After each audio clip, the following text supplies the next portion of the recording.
Olá, gente, tudo bem? Estamos aqui de volta com o programa Pontuando, hoje com um assunto, no mínimo, interessante. Pelo menos eu acho que nós estamos num limiar que devemos prestar atenção em algumas coisas. Eu tenho falado muito de inteligência artificial, tenho falado bastante de filosofia, tenho falado de estresse, da situação do ser humano atual e cada vez me surgem assuntos que eu acho muito interessante para que a gente pense sobre eles, reflita, comente. Portanto, peço que você veja aqui o vídeo, esse podcast vídeo, deixe seu comentário, deixe seu like, isso aí consolida o meu canal no YouTube. Bom, então esse é um pedido inicial. Agora, de qualquer maneira, não só por criar engajamento, mas também porque eu acho um assunto importante da gente conversar, é o fato de que nós estamos realmente em limiares interessantes. Hoje eu vou falar de trabalho. Então, para não desviar a rota, eu vou ler aqui uma definição. O culto à produtividade. A gente tem passado por essas situações.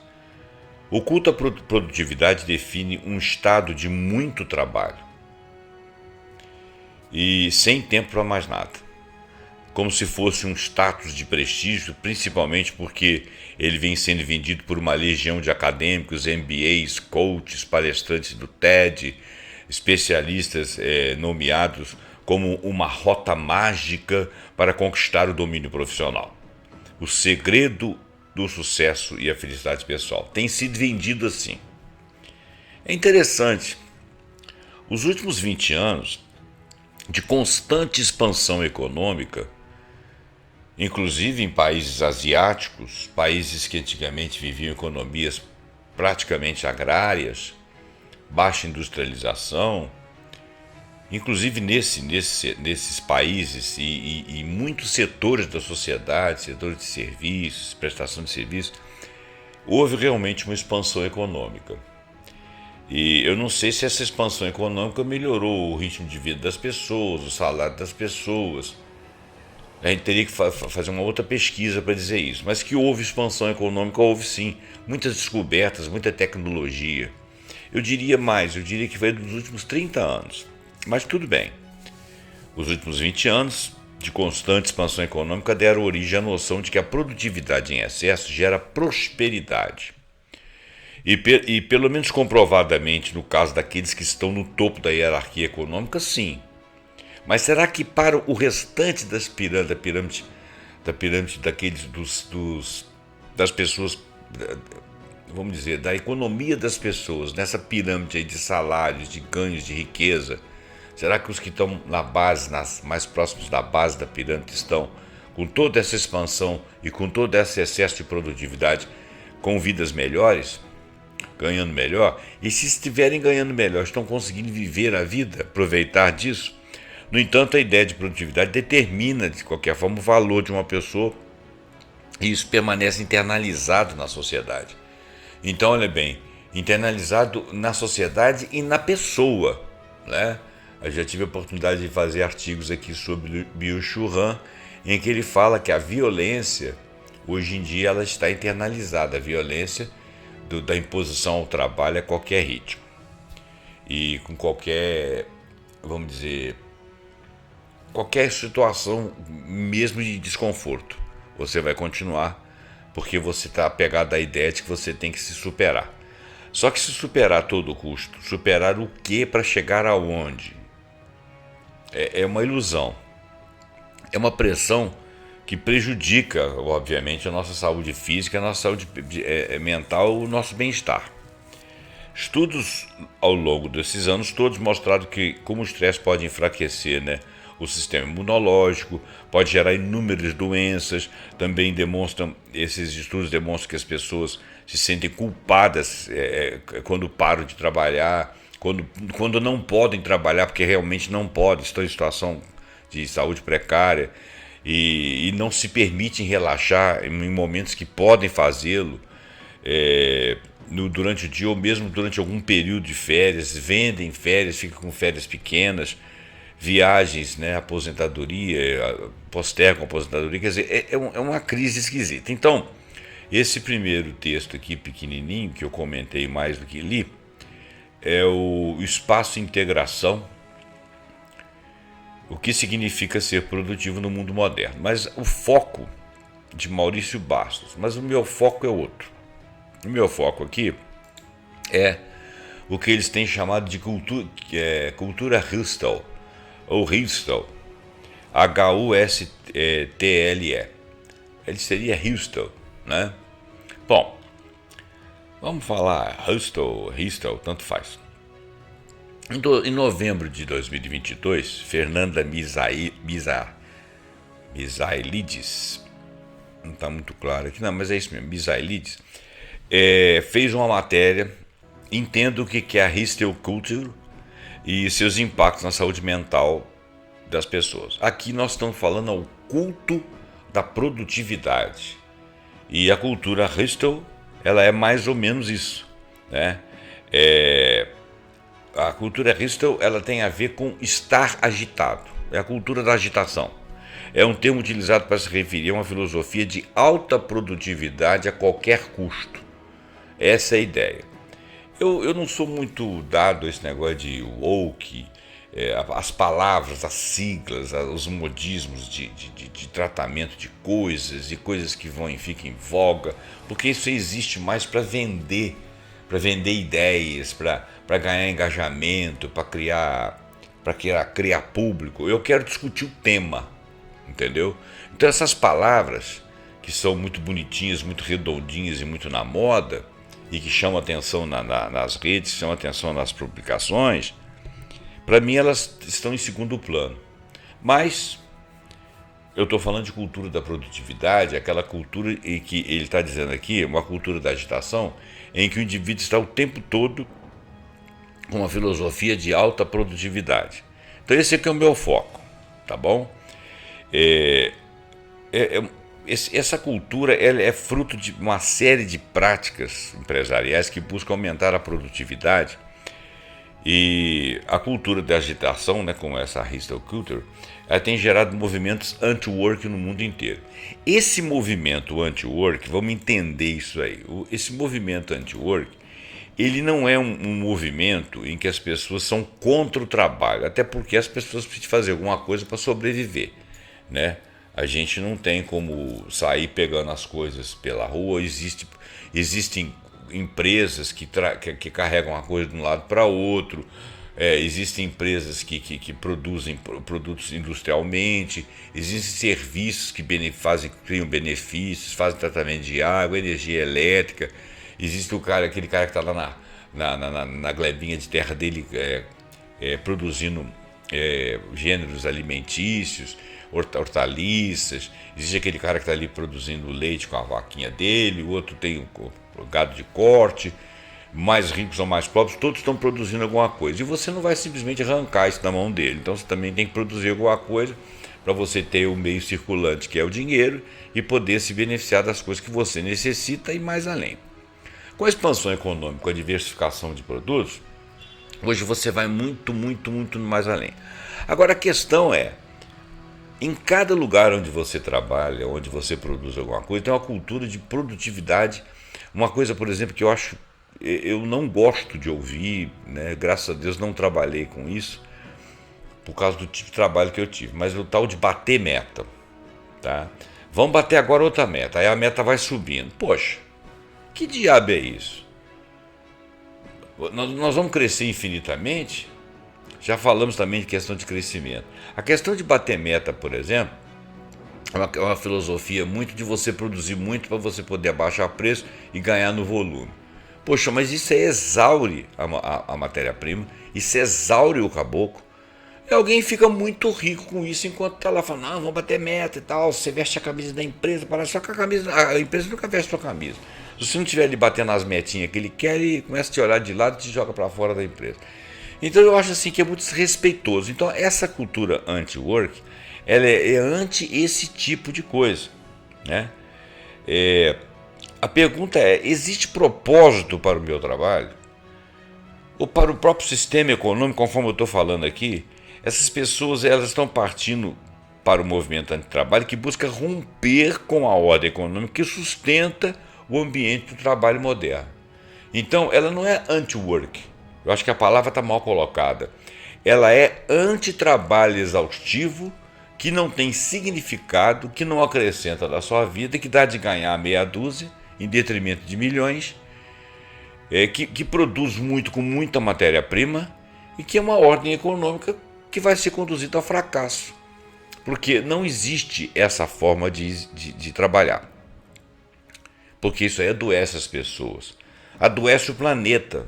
Você não tem tempo de pensar, você se torna um ser poluente, você está sempre retirando matéria-prima e em alta produtividade, retira mais e produz mais para vender mais barato. Poxa, como nós não temos um planeta infinito, a gente não pode gastar tudo nessa geração, porque existem outras gerações para o futuro.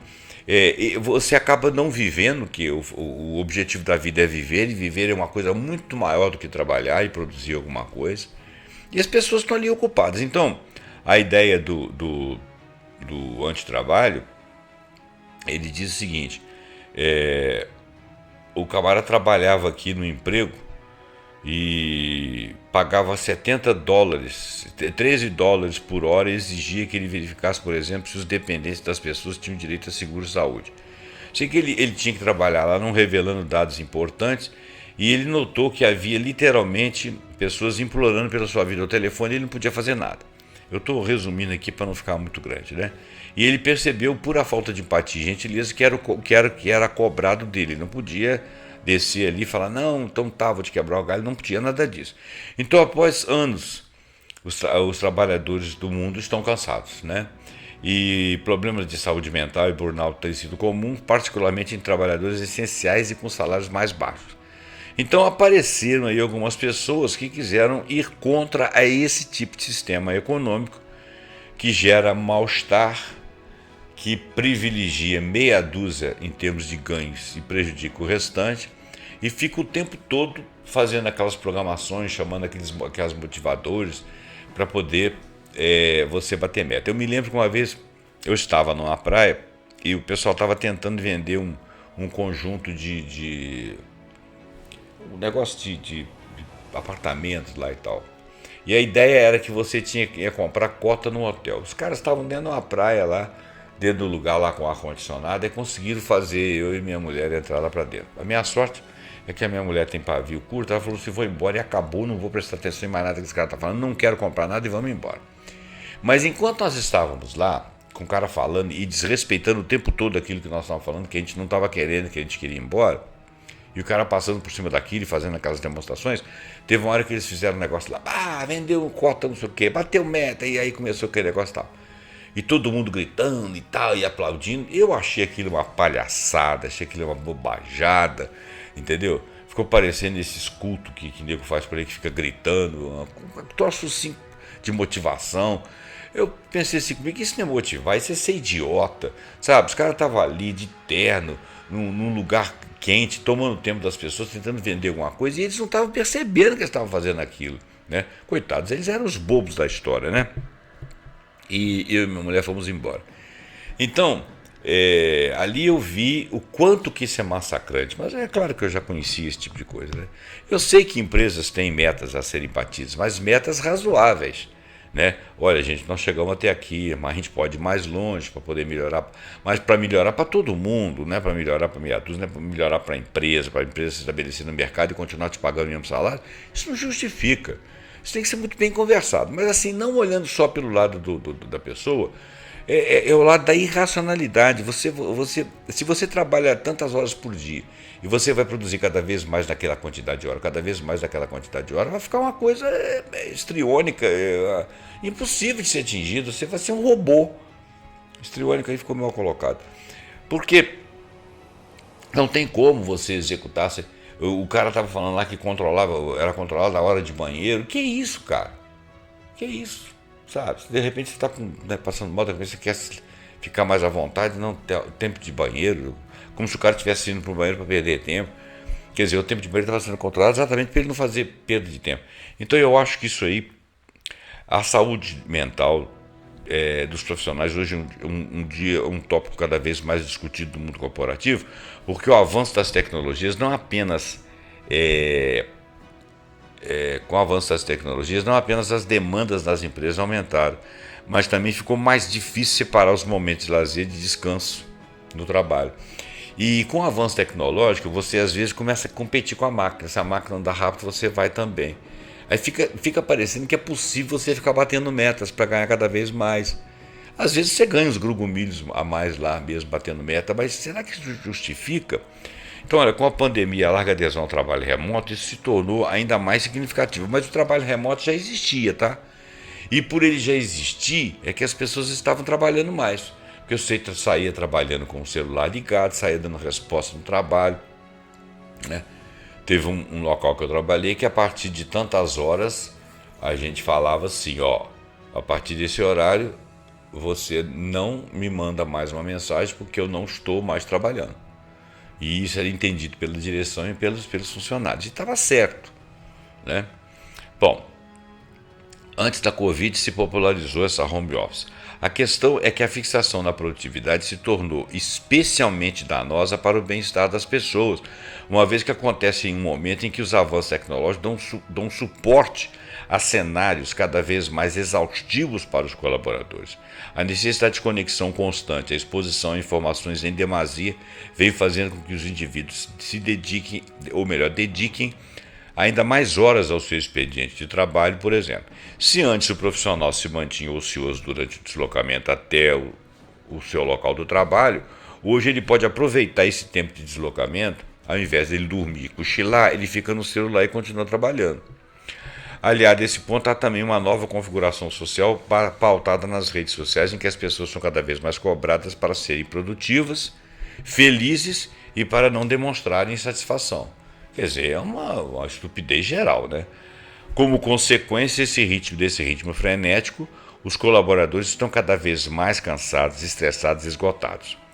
Bom, a partir desse ponto, surgem conceitos como a sociedade do cansaço, a síndrome do pensamento acelerado, que é o tal de hustle culture, surtos epidêmicos de doenças de ordem psicossomática, depressões, ansiedades, burnout, além de movimentos de resistência anti-work que eu já defini aqui.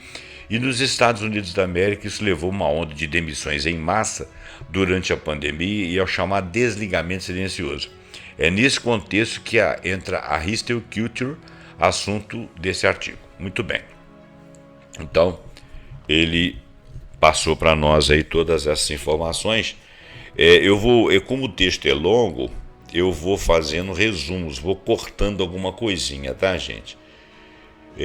Primeira coisa, nós já definimos aqui o que é a hustle culture. Os avanços tecnológicos tornaram o estilo de vida ainda mais comum nesse estilo, já que com mais disponibilidade de tempo é possível realizar as atividades profissionais de praticamente qualquer lugar.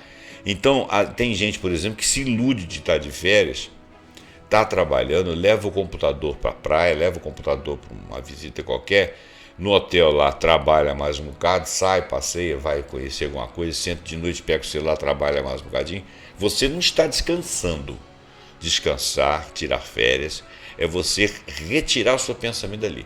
Ah, mas aí foi só 4 dias que eu tirei assim para dar uma descansada. Então descansa os 4 dias, pô. Né?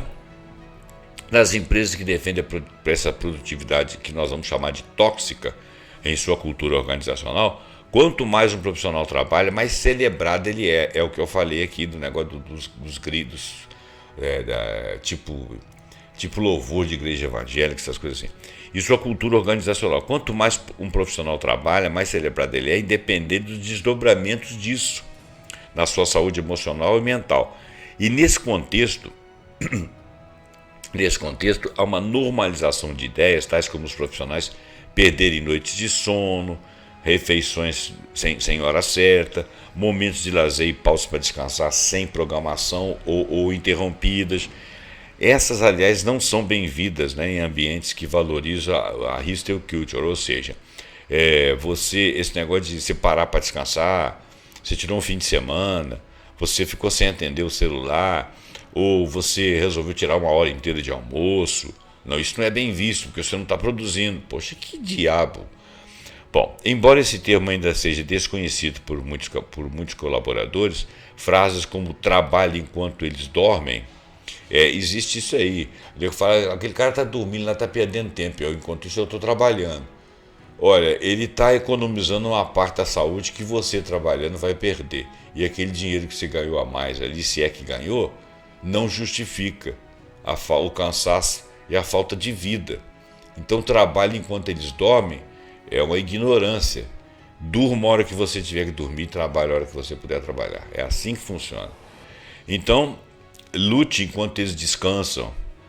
São coisas motivacionais, como se estivesse chamando as pessoas de vagabundos, como se as pessoas que têm a regularidade de uma vida normal, horário de almoço, de lanche, descanso semanal, descanso durante o dia, distração durante o dia, como se essas pessoas fossem vagabundos, como se elas estivessem perdendo tempo. Nada disso é verdade, isso é o natural.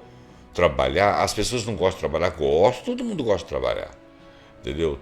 O trabalho foi incutido na cabeça da gente, que o trabalho, na maior parte das vezes, ele vem na frente da gente.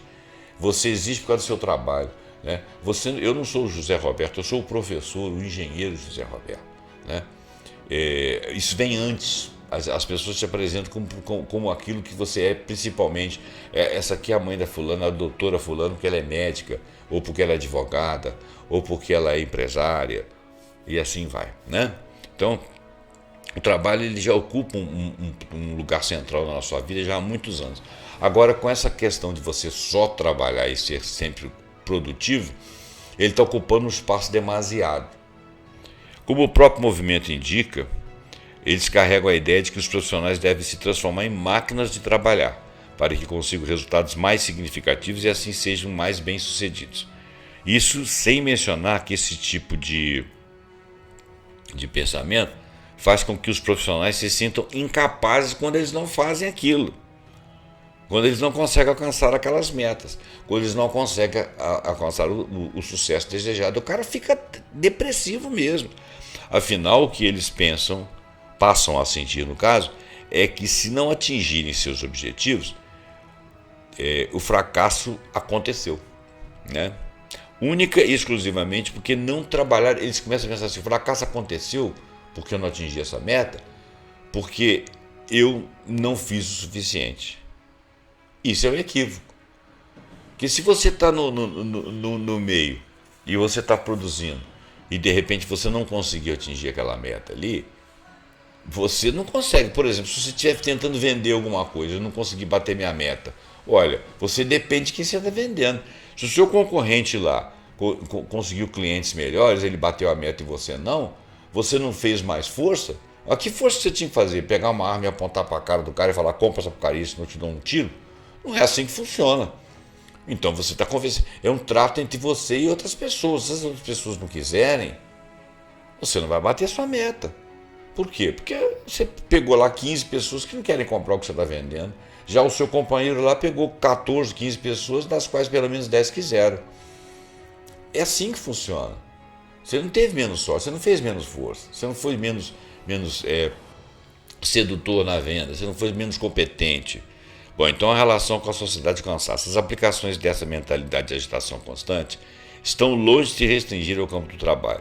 Enquanto nos ambientes corporativos as pessoas são induzidas a trabalharem mais e se portarem como máquinas de produtividade, na vida pessoal os problemas sociais também podem gerar algum problema significativo, como exigências que invalidam os sentimentos e, evidentemente, causam problemas na saúde mental. Esse tema, que trata o livro A Sociedade do Cansaço, de Byung-Chul Han, de 2015, o autor reflete sobre o desgaste resultante do excesso da cobrança da sociedade. As pessoas estão espetadas o tempo todo e cansadas.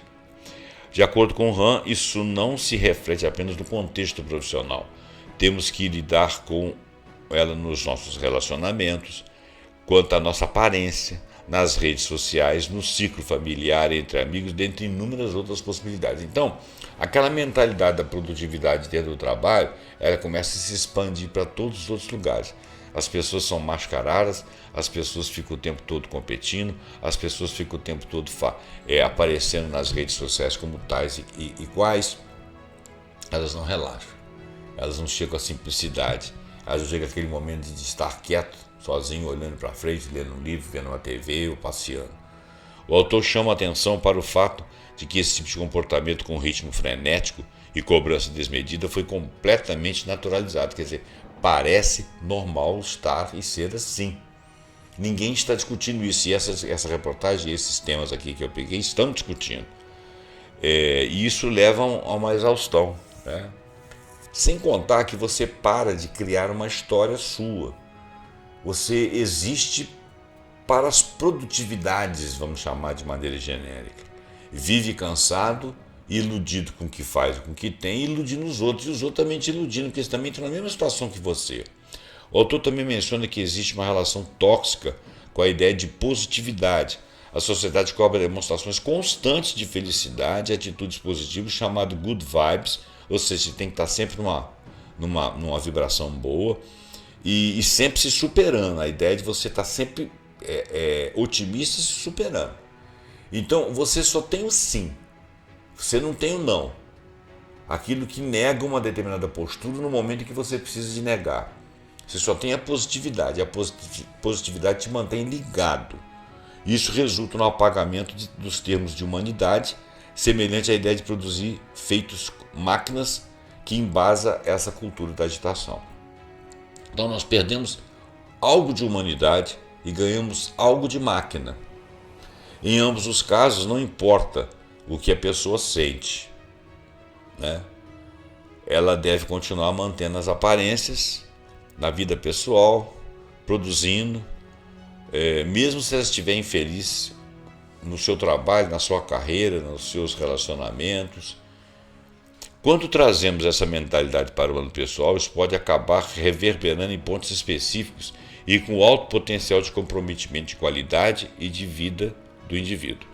Em um relacionamento abusivo, por exemplo, semear esse tipo de pensamento pode impedir que os envolvidos coloquem um ponto final na situação, o que certamente será ruim para ambos. Já no caso de um profissional inserido em um ambiente de trabalho tóxico, vamos chamar de ambiente abusivo também, que você abusa de si próprio e os outros também, ou que semeia o culto à produtividade, esse tipo de resiliência desmedida, quer dizer, você toma uma pancada e levanta, quer dizer, você está desgastando o seu organismo. Isso nem chega a ser resiliência, isso é subserviência a um modelo de pensamento. Pode fazer com que essa pessoa adoeça e por conta dos altos níveis de estresse, né? É natural que o sentimento de cansaço da sociedade então seja generalizado. É sempre esperado que as pessoas busquem fazer mais e melhor, mesmo que esse processo mine completamente suas condições psíquicas. Quando unimos a ideia de sociedade de cansaço à tal cultura hustle culture, fica visível os vários motivos para a exaustão e altas nos casos de doenças mentais, consequentemente na venda de remédios para tratar essas condições. De acordo com esta matéria da revista, acho que Isto É, no Brasil, são vendidas diariamente 123 mil caixas de remédio tarja preta usados para tratar de ansiedade. Byung-Chul Han defende que não há tempo nem capacidade de processamento para lidar com todas as demandas que existem na atualidade, além das tarefas que já acompanham a rotina há séculos, como trabalho e família. Com as evoluções tecnológicas há ainda mais coisas para fazer e mais informações chegando a cada pessoa. E você dando conta disso tudo. Isso inclui as redes sociais, que podem ser extremamente nocivas, acabar endossando essa perspectiva de produtividade e felicidade fingida, gerando frustração. Mas quais são os impactos? Bom, para algumas pessoas e organizações pode parecer uma boa ideia adotar a cultura da produtividade a qualquer custo. Afinal, muitos profissionais acreditam que a carga horária é um fator determinante para o sucesso ou fracasso de uma carreira. Essa perspectiva é abordada num estudo realizado pela revista Occupational Medicine, que alega que o tempo de trabalho está positivamente relacionado à ocupação de cargos mais altos. Olha só. Se você trabalha mais, você vai ocupar cargos mais altos. Isso é necessariamente verdade? O que está dizendo? Quanto mais o profissional sobe na carreira, mais ele trabalha. Contudo, o mesmo estudo deixa uma questão bem clara. A produtividade a qualquer custo é extremamente nociva para os colaboradores, não à toa surgiu a produtividade tóxica. Então, olha bem, ele relaciona trabalhar mais com chegar a mais altos cargos e também diz que quando você chega a mais altos cargos, você trabalha mais. O que vai acontecer? Você vai morrer, isso é uma espiral de morte. De acordo com dados levantados por essa revista na época da publicação disso que essa matéria citou, esses profissionais são os mais afetados pelos sintomas como depressão, ansiedade. O estudo concluiu que o aumento das horas de trabalho está diretamente relacionado à degradação da saúde mental, o que inclui distúrbio do sono, exaustão física e mental, além de falta de ânimo e motivação. Nesse caso, tanto a empresa quanto os profissionais podem acabar se expondo a impactos negativos. A empresa acaba perdendo uma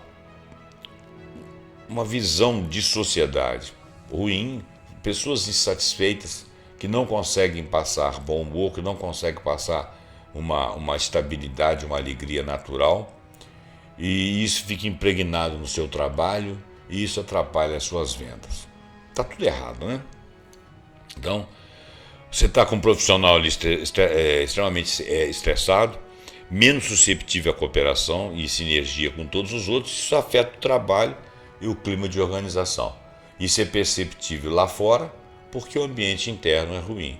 Então você não consegue entregar as coisas a tempo, você começa a perder prazo que não podia perder, embora você esteja ali na agitação. Quanto aos profissionais, esse tipo de conduta também pode ocasionar problemas como síndrome de burnout, que é um distúrbio recente, definido como um estado de exaustão física, emocional e mental, resultante do investimento prolongado em situações de trabalho emocionalmente exigentes. O burnout normalmente ele é aquela sensação de que não vale a pena, que você entregou muito e a resposta é a mesma.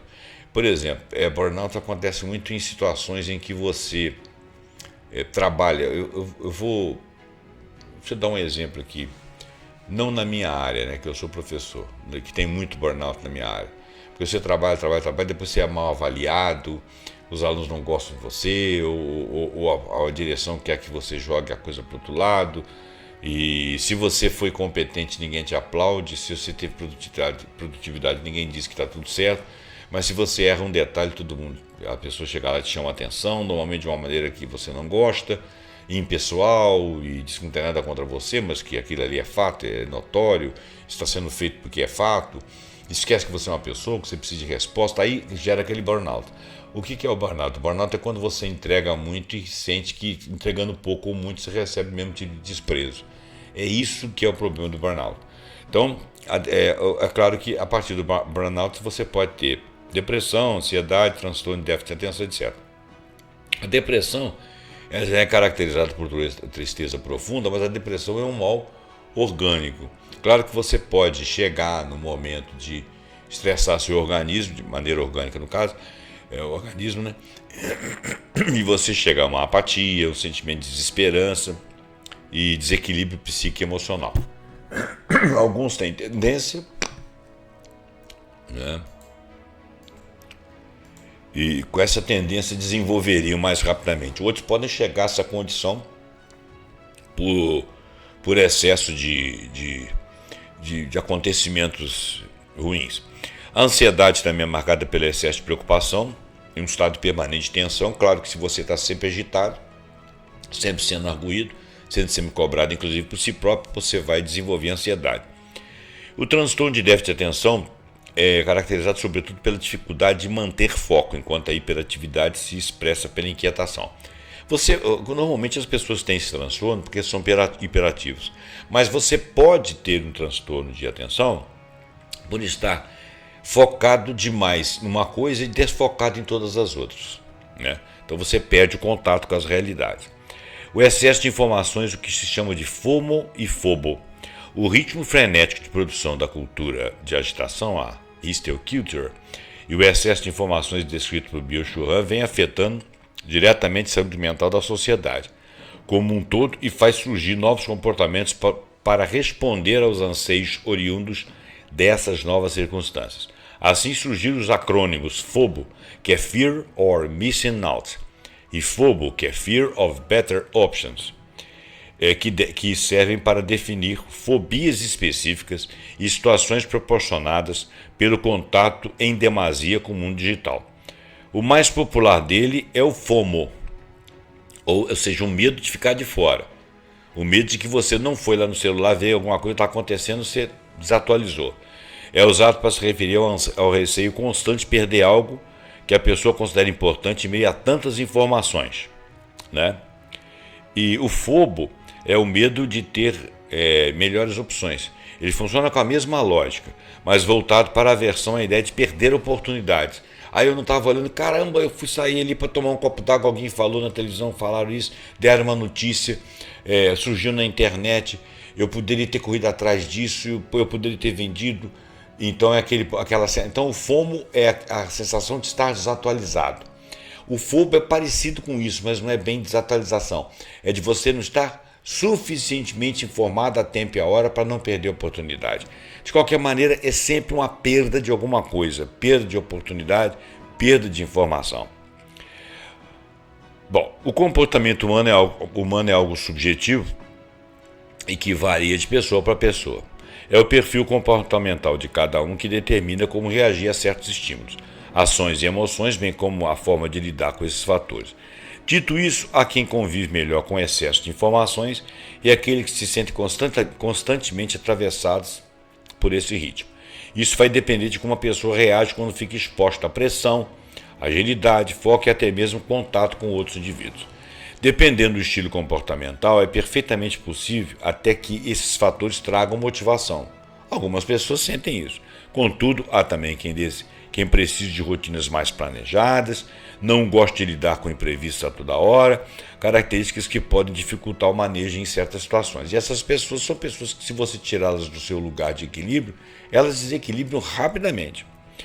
De acordo com a metodologia DISC, que é DISC, uma das ciências comportamentais mais importantes do mundo, existem 4 fatores responsáveis por definir o comportamento de uma pessoa: dominância, influência, estabilidade e conformidade. Olha bem, DISC, dominância, influência, estabilidade e conformidade. Cada qual com suas características e individualidade. É válido mencionar que, de acordo com a metodologia, todos os indivíduos possuem esses 4 fatores.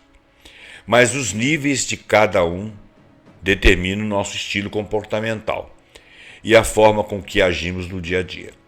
Isso é crucial para entender o jeito como que lidamos com a celeridade e a exigência de produtividade, bem como nossa capacidade de administrar essas condições. A dominância é um fator motivado por desafios e que foca sobretudo nos resultados. Os dominantes são ambiciosos, autocentrados e focam nos resultados.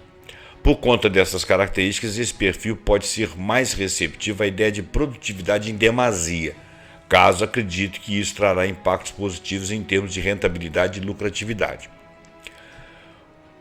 Como um alto D também não tem empatia como característica de destaque.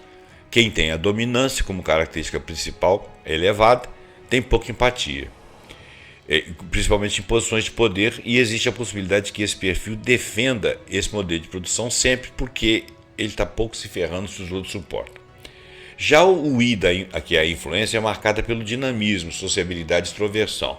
Os influentes, daí vem os influencers, são pessoas comunicativas, altamente motivadas pelas relações com os demais. Por isso, vale mencionar que podem ser mais dispersos e ter dificuldades em manter foco em tarefas, o que se acentua caso haja superexposição a informações. Também deve encontrar problemas em se dedicar integralmente ao trabalho, uma vez que isso entra em conflito com a sua vida pessoal e com as suas relações sociais, porque eles na realidade estão ocupados em influenciar os outros e não querem perder essas oportunidades. A estabilidade é motivada pela empatia, paciência e persistência.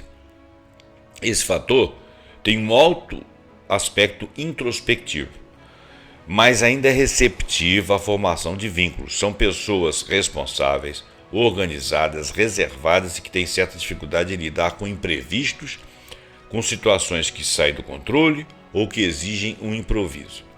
Por isso, a produtividade em excesso pode não ser bem vista para essas pessoas, que são pessoas que têm alto apreço pela estabilidade, que têm esse perfil.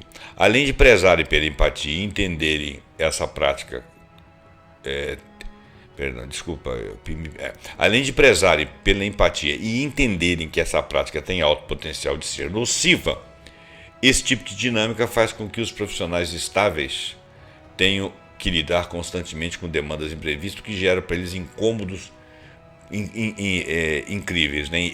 A tendência deles é não gostar de trabalhar assim.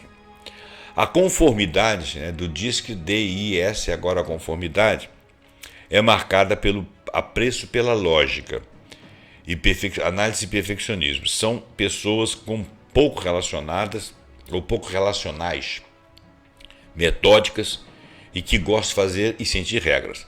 Por conta do alto nível de exigência com qualidades das entregas, a ideia de trabalhar ininterruptamente pode ser especialmente exaustiva para esse grupo, e isso pode fazer com que eles se esgotem rapidamente e que em pouco tempo sintam frustração e um alto desconforto. Quanto à exposição às informações, conforme os conformes podem ser menos receptivos, eles não gostam de ser assolados. Eles não gostam de ficar submetidos a um excesso de informações, já que são curiosos com os assuntos que os interessam e costumam investir mais neles, diminuindo assim a gama de informações. Quer dizer, eles têm mais os seus focos, eles não querem ser assolados por excesso de informação. Então, existem alguns tipos de perfis que te levam a você saber quem são os funcionários ou os funcionantes dentro de uma empresa. Mapear o nível de satisfação e felicidade do corpo humano, você teria que estimular o autoconhecimento. Você saber quem é você nessa. Ou por outro, se você for um contratante, quem são as pessoas que você está contratando, se elas têm uma dessas quatro, ou todos têm todas, né? Mas eu digo, quando você tem a visualização de cada um que tem predominância no estilo e saber localizá-los, porque você vai ter uma empresa mais equilibrada, um trabalho mais equilibrado. Então, a empresa deve estimular a criação de conjuntos de ações voltadas para a melhoria da qualidade de vida dos profissionais e incentivar que eles tenham o autoconhecimento. E você também você, o contratante, ter o conhecimento do que está ocorrendo com eles. Implementar uma gestão mais humanizada. E ele aqui tem algumas dicas para enfrentar a hostile culture. Eu vou lê-las apenas porque a ideia não foi falar para o ambiente de trabalho, sim para as pessoas de uma maneira geral. Então ele diz aqui, trabalhe de forma mais inteligente, coloque o foco na finalização das tarefas dia após dia, segmente de acordo inclusive com o seu ritmo, evite medir produtividade pelo tempo gasto, afinal isso não expressa necessariamente eficiência. Às vezes você vai ser muito eficiente levando um tempo um pouco maior. Às vezes alguém entrega um serviço antes de você, mas o seu serviço está mais completo e mais afeito, mais aceitável e vai dar mais conforto às pessoas. Entenda que o desgaste atrapalha a produtividade. Se você está agastado, né? Se você trabalha 12 horas por dia e não consegue ser eficiente, quando você trabalha às 8, então o que adianta? A sua eficiência foi para o buraco. Isso acontece também por conta do cansaço. Então, olha bem, desgaste não tem nada a ver. Entenda que desgaste atrapalha a produtividade. Se você quiser trabalhar demais, se você estiver agitado para trabalhar, se você ficar se cobrando para trabalhar, de repente você não está conseguindo chegar ao final e entregando um bom serviço. Por exemplo, digamos que você esteja trabalhando para si próprio, você está lá fazendo um serviço, não está dando certo. Você fala, quer saber uma coisa? Vou dar uma paradinha, vou tomar um café, vou tomar um banho, vou dar uma relaxada e tal. Quando você dá essa parada e volta, você volta com uma série de soluções, você volta com a mente mais limpa, com mais gás e termina o serviço em 1 hora, por exemplo. E se você tivesse ficado aquele tempo todo ali, você teria ficado mais acastado, de repente levaria mais do que essa 1 hora que você faz agora com o seu intervalo. Então, o desgaste atrapalha a produtividade. Adote um estilo de vida equilibrado, afinal todo mundo precisa de pausas, momentos de lazer, né? Parar com muito celular, parar de ficar consumindo muita informação, porque tem muita bobagem na internet. Inclusive eu tenho o hábito às vezes de ler lá uma reportagem e falar assim, não acredito nisso, não preciso saber disso aqui, isso aqui não me interessa, e vou pulando aqueles itens. Senão só sua curiosidade faz você ver tudo aquilo ali. E tudo aquilo ali, por exemplo, às vezes você vai procurar uma coisa lá, unha, não sei o que. Aí toda hora aparece uma coisa falando assim, faça assim pra você ter uma unha assim, faça assim pra... Pô, coisa chata, sabe? Você é acossado. Bom, evite se comparar com as pessoas, cada um tem seu tempo, cada um tem sua forma, cada um tem sua competência, né? Cada um tem seu tempo e processo. E se permita tristeza e frustração. Quando você não deu certo, não deu certo, você é humano, as outras pessoas também sentem isso, todo mundo tem seu momento de sorte, de azar, todo mundo tem seu tempo de sucesso, de fracasso. Faça acompanhamento psicológico com um profissional se você sentir necessidade, eu acho importante. E o hysterical culture é uma tendência que se torna, desculpa gente, que torna ainda mais perigosa em uma sociedade exausta, né? Principalmente após um período que nós passamos da pandemia. Essa reportagem aqui é de 2021, 22, então ela está muito ligada a isso aí. Garantindo felicidade, satisfação e bem-estar, que as organizações cheguem a resultados. Como esse aqui é focado em trabalho, eu estou focado em pessoa, né? Ele está focado em trabalho, então eu não vou ficar lendo aqui porque eu estou no frigir dos ovos trabalhando com a ideia da propaganda dele, o que não me interessa. Não que o serviço, que o negócio dele não seja interessante, mas eu não quero falar sobre isso. Bom, então